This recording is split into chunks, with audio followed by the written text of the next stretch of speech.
In other news, generals from South and North Korea met Tuesday to look at ways to reduce tensions on the border. This was something the leaders agreed to do at the Inter-Korean summit back in April. Both sides say the talks went well, and they reached some agreements in principle to draw down some forces at the joint security area. Park Ji-won reports.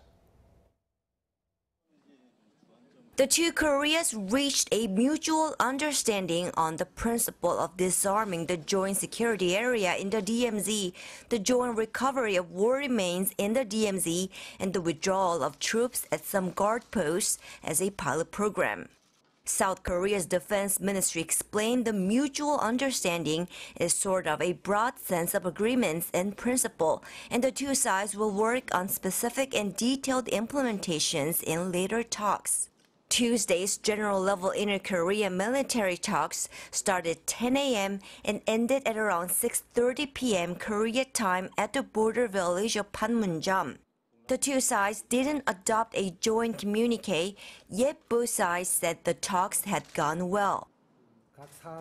I think our talks were done in an earnest and sincere manner, as the items on the agenda are all very important and can become substantial measures for easing inter-Korean military tensions and building trust. I think the two Koreas' militaries can play a significant role in establishing perpetual peace on the Korean peninsula if the two sides continue to study and work on implementing the agenda items. We fully understood the South's views, and I think our views have been fully delivered to the South. In that regard, the talks were very productive and brought joy to people in both Koreas. I think if we continue to have this attitude and stance of caring and helping each other, many problems will be solved.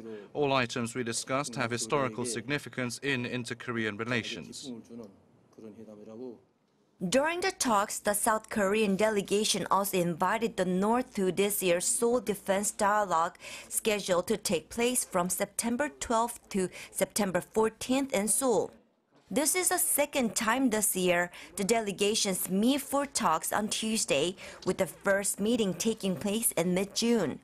At that time, the two sides agreed to restore military communication channels on the western and eastern sides of the peninsula, with the western military communication channel being completely restored earlier this month. And for now, the two sides said they do not have any specific plans for another round of military talks soon. Park Ji-won, Arirang News.